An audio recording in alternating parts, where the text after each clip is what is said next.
before we dive into the Facebook Ads Manager, what we're going to do first is that we're going to come up with the ad creative. And some of you might be asking, why are we writing this on a notepad or a WordPad compared to, why don't we just write it straight away into the Ads Manager as we do along? Now, my simple explanation is that when you use the Facebook Ads Manager, you're going to find that some parts of it load rather slow, and when you backspace, you delete and make some editing, it's going to take you a couple of seconds for everything to load, so it might add up to the frustration. So this is kind of why I personally prefer to write everything in a notepad like what you're seeing right now.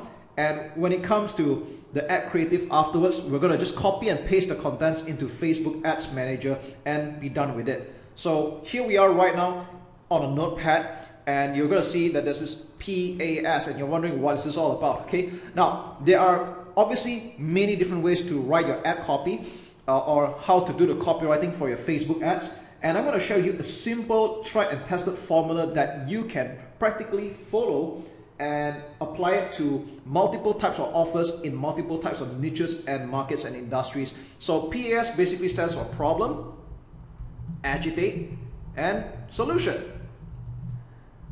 Now, for all the purpose of example, we're going to do this for a PDF book on social media marketing. Okay, we're going to give away an ebook on social media marketing. All right, we'll just keep it simple. And again, you can pretty much imagine this for your product or any other product that you would like to promote. But right now, our offer here is that we're going to give away a PDF book on social media marketing. Now, the novice would practically just talk straight away about the book, and while there's absolutely nothing wrong with that, you want to attract people that would gravitate towards your message, and the best way to do is we're going to qualify them. Right? We'll talk about a problem. Now, here's the thing. I'm just going to give you a heads up and a warning as well. This is a mistake that a lot of people do. They normally like to open up with a question. Okay, and you might be thinking, hey, what's wrong with that? Okay, so people might open up with something along the lines of, are you struggling with getting new leads and sales, okay, from social media? So you might be thinking right now, isn't this a very good opener? Isn't this what you typically see in landing page or a sales page for that matter? And yes, there's nothing wrong with putting this on a sales page or a landing page. That's because they are called direct response copy. But when it comes to social media marketing, when it comes to Facebook ads, most of the time your advertisement is going to be shown to a stone cold audience, people that have not heard of you before. And the myth about Facebook ads is that it is not laser targeted, it is only roughly targeted. In other words, Facebook is showing your advertisement to people that it thinks, okay, that's the keyword here, that it thinks are interested in it. All right.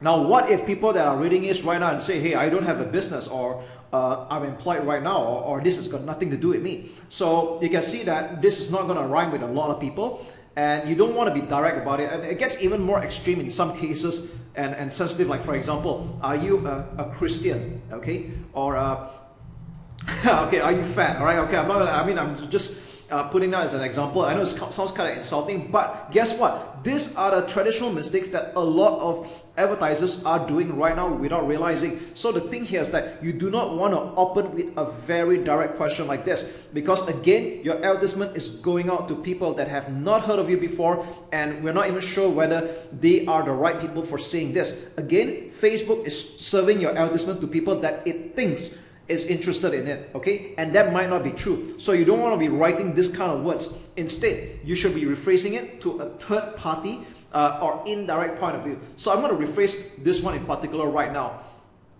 Instead of saying, are you struggling with getting new leads and sales from social media? We're going to put something a bit more neutral and say, thousands of business owners struggle with finding new leads and sales every day. So I basically turn this into a third party statement, and guess what? If people cannot relate to this, that's still fine. And for anyone that can relate to this, they'll keep on reading. Okay, so this is an example of how we talk about a problem. Okay, I'm not sure whether it's really thousands, it could be millions of business owners, but I'm just making this up right now. Okay, now for example, you're targeting something a bit more niche. Let's say your offer is only for people of Christians, all right, or Christian religious belief, okay? And we know that we do not know what kind of religion that your audience are practicing right now, but let's say you really are targeting only the Christians. So what you can say is that at maybe XYZ cell group, we help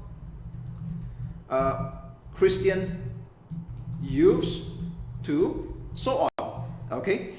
So this is how you get around this kind of like tricky, maybe slightly sensitive markets, but at the same time, you know that you want to talk to this audience and you don't want to offend anybody, all right? And the next one, I know this happens a lot in the health market. You don't want to be using words like fat, and even words like weight loss is a no-no on Facebook, okay? I'm not going to get into the exhaustive list of words that you can and cannot use, but I think it's safe to say that you want to be indirect, okay? And the best way to be indirect about it is to talk about a statement like this: thousands of business owners struggle with finding new leads. We have helped Christian youth to empower and so on. And maybe this one we can talk about in the last 5 years, I have personally coached and helped individuals of all shapes and sizes to transform their dream body. There we go. All right. So I know this is not exactly a problem, but if you're in a market where you don't want to talk about problem, you can actually talk about desire as well, okay? But the reason why I recommend that you go with talking about a problem most of the time, because like it or not, most people always make a buying decision to get away from a problem that they're stuck with, or they're just very fed up, versus buying into a desire. So that's just how marketing psychology really is. But if you want to open with a desire, that's totally okay as well. I'm just saying that most people usually gravitate towards a problem, and they're more interested in buying out of a problem than buying into a desire, okay? So with that said, any of this still works, and I'm just going to move on with the next part, okay? Agitate. Now, another traditional mistake that a lot of advertisers do is that they don't really drive the knife here or drill into the pain that people are experiencing. So agitate is more like a consequence of, because of that. Okay, so normally you want to do like because of that, as a result. Okay. So what is costing people for not solving that problem? So let's take this example right now. Thousands of business owners struggle with finding new leads and sales every day. Now that is a problem, okay? But if you just stop here, they're not going to really feel it. You want them to feel what is costing them for not getting the new leads and sales, okay? What price are they paying right now? So I'm going to just add here, because of that,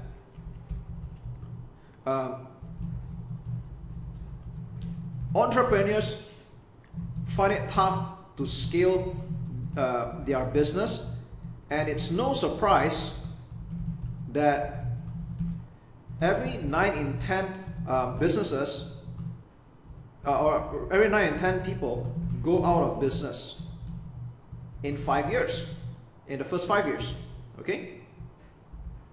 So I know that you could pretty much improve this content, okay, in the first 5 years. There we go, all right? Something like that, okay? Now you can drill in a little bit more on the pain. You want to agitate it. You want to remind people what is costing them not to fix this problem, okay? Now let's have a look at the other. Okay, I won't use a Christian example here because I just made that one on the fly. And maybe we'll talk about the body transformation here, okay? As a result, most people are ashamed of their body. They lack self-esteem and can't be the best version of themselves. Even then, right, this is just an example I'm thinking on the fly right now, but I want you to spend a bit more time to drill in. What are they feeling right now for not solving that problem? Okay, so it could actually get a little bit more deep than what I'm writing here, but that's what agitation does, all right? And once you've done the agitation, only then we get into the solution. So this is the next part, all right? So you don't leave people hanging about their problem. You want to give them hope, okay? So basically this is what I call the hope aspect, all right? So like I said, I'm using an example of a PDF book on social media, so I use that as an example.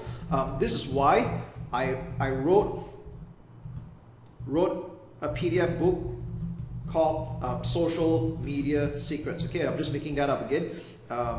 This is the culmination of my 5 years of online marketing experience. Could be more than that, it's totally up to you.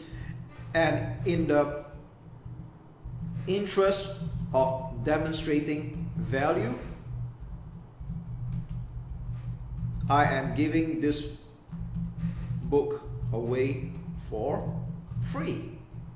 So after that, we put in the address here. Maybe it's your website.com//free book, okay, whatever this website address is, okay. Now the reason why I say that in the interest of demonstrating value, I'm giving this book away for free, because here's the truth of the matter. A lot of people are giving stuff for the sake of giving away stuff, all right? There must be a reason. There's got to be a catch, and you want to let people know that there is a certain catch somehow. Why are you doing this, okay? In the interest of demonstrating value, I'm giving away this book for free, all right? So why am I doing this? Okay, why am I doing this?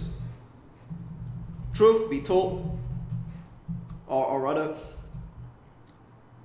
I find that there are a lot of self-anointed experts, okay, in quotes, that share half-baked and even dangerous advice that mislead other well-intentioned business owners.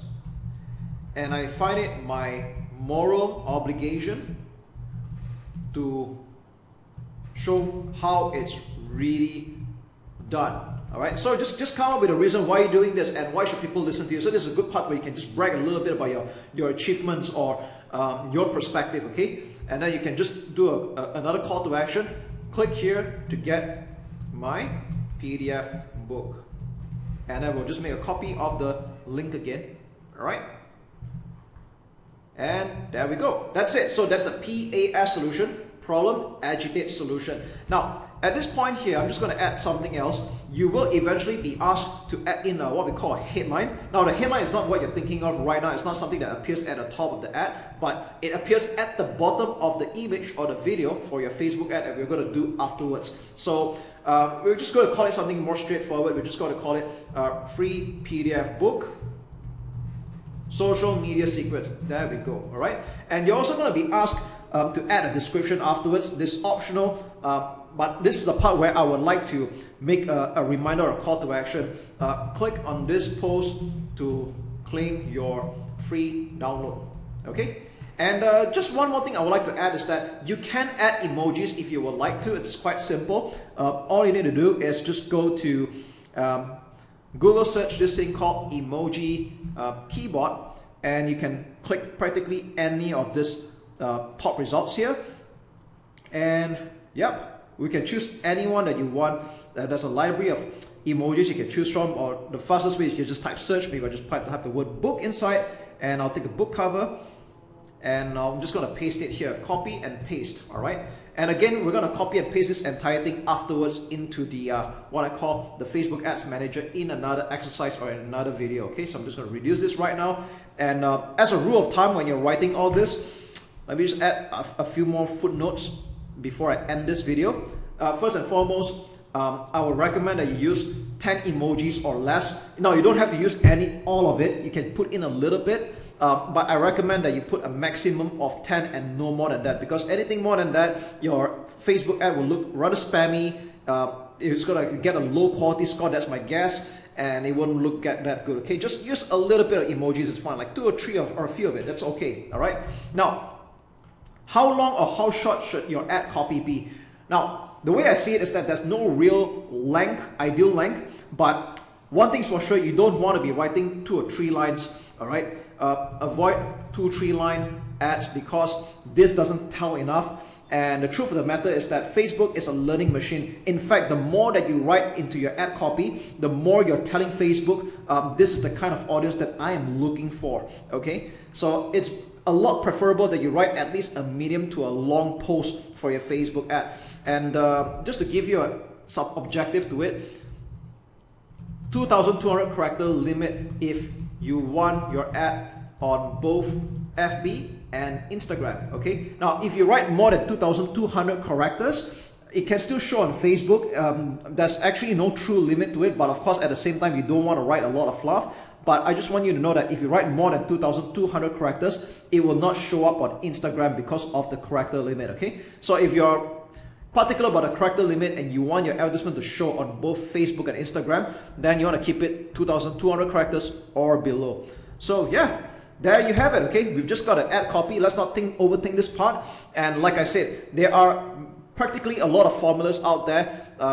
I use quite a few formulas, but the PAS one is a pretty good one and time tested as well. And another heads up is that since I talked about not being too direct at the start, you should avoid using you and your too often, okay, in your ad copy.